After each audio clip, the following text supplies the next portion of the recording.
Olá,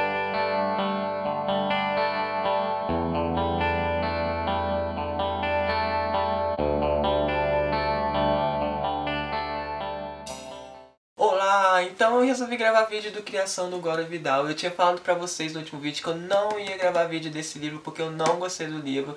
Eu achei o livro muito chato, a história foi muito arrastada, mas eu resolvi gravar, né? Eu pensei melhor porque vai que alguém aí se interessou pelo livro e gostaria de saber alguns detalhes sobre a história. E também pra aproveitar e explicar por que eu não me dei tão bem com este livro aqui. Até porque este é um livro muito conceituado e se você procurar ele no Scooby, você só vai ver elogios desse livro. Além do Gore Vidal ser um dos maiores escritores americanos, pelo que eu pude pesquisar. Então, gente, quando um livro ele é muito elogiado e eu não gostei, eu tendo a achar que o problema está comigo e não com o livro. Então, talvez não era o momento certo de eu ter pegado esse livro. Mas eu acredito que seja principalmente pelo modo como esse autor conta a história. Ele prefere dar muitos detalhes, né, sobre a região, sobre os costumes, as culturas dos povos ali, do que desenvolver um enredo e os grandes acontecimentos, assim, para deixar o livro mais interessante. Esse não ele não dá tanta importância a isso, e talvez foi por causa disso que o livro não funcionou tão bem comigo. Bom, gente, eu já falei pra vocês que eu gosto de romances históricos, eu sempre indico pra vocês o Físico do Noah Gordon, mas eu sei que tem vários autores incríveis que eu sempre vejo os canais literários indicando, como o Bernard Cornwell, tem também o Ken Follett, tem também a Philippa Gregory, que sempre vejo a Tatiana Feltrin indicar, e são todos autores que eu quero ainda conhecer. E os romances históricos, para quem está fora aí do mundo literário, ele funciona da seguinte maneira: toda a parte fictícia da história, ela é construída em cima de fatos reais, de coisas que realmente aconteceram. Então esses autores geralmente, eles pesquisam muito, né? Eles sabem tudo de história, e é bom que você acaba aprendendo um pouco de história. Por exemplo, neste livro aqui, a história se passa durante a Pérsia Antiga, então é bom que você aprenda a história daquela época, sobre a expansão do Império Persa, que era gigantesco, né? Ia desde o Mar Egeu, ali da península que hoje é a Turquia, e um pedacinho da Europa, até próximo ali da Índia.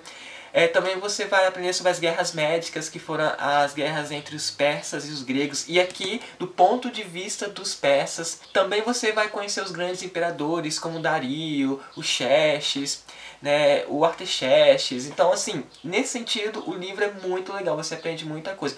Fora que esse livro é muito rico, mas muito rico mesmo, em falar sobre os costumes, da cultura, dos persas dessa época. Bom, gente, esse livro aqui então conta a história do Ciro Espítama. Ciro, ele é neto do profeta Zoroastro. Esse profeta, ele é o fundador de uma nova religião monoteísta aqui. E é uma religião que é bem aceita pelo imperador, né? Tanto pelo Dario como o pai dele, e também por parte da corte. E o Ciro, ele não é famoso apenas pelo fato dele ser o neto desse Zoroastro, mas também porque quando ele era pequeno ele acaba presenciando uma cena meio mística. Será que este é o termo que eu posso usar? Na verdade, ele acaba presenciando a morte do avô dele, e neste momento acontece algo muito bizarro ali, algo que muitas pessoas consideram até sagrado. Não, elas consideram sagrado isso que aconteceu. Só que eu não vou contar pra vocês, porque eu quero que você que se interessou pelo livro, eu quero que você leia o livro, tá? Porque eu não vou contar. Mas enfim, acontece essa coisa aí, e ele fica assim, ele ganha mais fama ainda, e por conta disso, ele vai morar lá junto com Dario, né? Com Dario, lá no palácio, lá junto com as esposas dele, né? Ali na corte. E por conta disso, né? O Ciro, ele fica mais famoso ainda, e ele vai morar então lá no palácio do rei Dario, né? Junto com as esposas dele. Ele vai crescer nesse palácio, junto com o filho do Dario, que era o Xerxes, né? E aí que o que acontece é que o autor então vai explicar pra gente tudo o que acontece na corte, né? Todas as intrigas, as fofocas, o jogo político entre as esposas e o rei, tudo o que está acontecendo ali. E são muitas coisas acontecendo. Só que assim, gente, nenhuma dessas coisas me empolgaram e nenhuma delas eu achei interessantes a ponto de chegar aqui e contar pra vocês. Porque a maioria delas, elas não são nem relevantes para a história do livro. Mas mesmo assim eu persisti porque eu estava ansioso para o grande momento aqui do livro, que são as duas grandes viagens que o Ciro vai fazer. A primeira para a Índia e depois para o Katai, como era conhecida a China antigamente. Então, quando o Ciro se torna adulto, ele se aproxima do rei, ele tipo vira o braço direito, né, do Dario, e consegue convencer ele sobre as riquezas que havia ali na Índia. E o Dario se interessa, né, a ponto de querer expandir seu território até lá, mas para isso, primeiro ele financia então uma expedição, colocando o Ciro como o embaixador persa, né, o embaixador do rei, para ir junto dessa expedição. Uma coisa interessante é que o livro vai explicar pra gente como o Dario ele conseguia manter todo aquele imenso império, né, totalmente controlado. Então, por exemplo, quando ele conquistava um território, né, tomava um território para si, ele deixava que a população de lá continuasse praticando a sua religião, continuasse falando a sua língua. Inclusive, ele deixava o rei, que já governava ali antes, continuar governando. A única diferença é que esse rei, ele começava então a pagar impostos, né, para o Dario. E também ele era obrigado a reconhecer o Dario como grande imperador. Então dessa forma ele conseguia não despertar revolta da população ali e assim ele conseguia manter esse imenso império. Isso é muito interessante. Mas continuando, então o Ciro ele vai nessa viagem e é uma viagem muito perigosa, mas mesmo assim o autor não deixa muito interessante. Quando ele chega na Índia ele passa vários anos lá, tá? Muitos anos. E o autor novamente vai explicar tudo o que está acontecendo ali na Índia. Então ele vai explicar todas as brigas que aconteciam entre os reinos ali. A Índia era dividida em vários pequenos reinos, tá? Vai falar sobre os problemas políticos, vai falar sobre os costumes, a cultura do povo local ali. O Ciro ele vai se casar com a filha de um rei ali da região que ele está. Aí o livro vai explicar todo, em detalhes, todo o ritual do casamento. Só que assim, chega o ponto que a coisa começa a ficar arrastada, porque tem muita coisa acontecendo, mas, mais uma vez, nenhuma dessas coisas me empolgaram, são interessantes. Tanto que se você pular essas partes, né, e esses acontecimentos, eu não estou dizendo para vocês fazerem isso, tá, gente?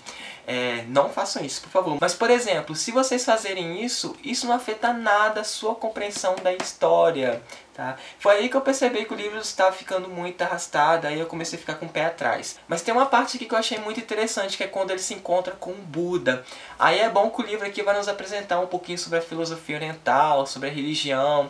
Eles acreditam muito na reencarnação, então eles acreditam que a pessoa vai reencarnando várias vezes até chegar no estado do nirvana, que é o nada. Também a gente vai ver como esses povos lidavam com essa questão da criação do mundo, do universo, por isso o título do livro, tá? Isso aqui é bem interessante. Mas enfim, aí chega um ponto então, depois de muitos anos, ele retorna novamente para a Pérsia e novamente o autor vai explicar tudo o que está acontecendo ali na Pérsia, tá? Mas eu persisti, tá? Porque eu gostaria muito de saber como era a China antigamente. Então aqui o Ciro ele consegue convencer o Dario, né, de fazer essa viagem até o Katai. Então ele parte para lá.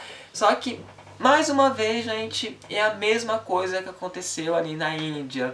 Muita coisinha acontecendo, mas nada empolgante. Fora isso, gente, não tem mais nada para comentar sobre o livro, tá? Chegou um ponto que a leitura estava tão arrastada, mas tão arrastada, que eu não vi a hora desse livro acabar. Eu estava só passando o olho mesmo para ver se eu encontrava algum ponto interessante, algum ponto que a leitura ficasse interessante. Mas foi difícil, tá, gente? Eu quase abandonei o livro mesmo, tanto que por isso até desanimei gravar vídeo desse livro, tá? Tem um problema aqui que eu preciso apontar sobre o livro, tá? Que é a questão do personagem, né? Eu falo isso até com uma certa segurança, né? Apesar da minha pouca bagagem de leitura. Eu acho que até quem gostou do livro vai concordar comigo. Eu achei o Ciro um personagem muito raso, você não se apega a ele, sabe? Ele não é um personagem cativante e isso só ajudou para deixar a leitura do livro mais arrastada ainda. Porque é o seguinte, gente, existem livros em que a leitura é mais devagar, a leitura é mais arrastada, mas os personagens são tão cativantes que a leitura do livro acaba sendo muito gostosa. Mas se você gosta de história, se você se interessa pela antiguidade, eu acho esse livro aqui uma leitura obrigatória para você, justamente por causa de toda essa riqueza de detalhes que há aqui. Mas se você está querendo ler este livro aqui procurando aventuras, né, grandes aventuras, talvez esse livro não seja ideal para você. Eu também esperei um pouco disso, mas quebrei a cara, né? Não é o estilo do livro, ok? E é isso, gente. Espero que vocês tenham gostado do vídeo, apesar de não ter gostado tanto do livro. Deixa o joinha pra ajudar. O link da página do canal sempre vai estar aqui embaixo, aqui na descrição. Até o próximo vídeo. Tchau pra vocês.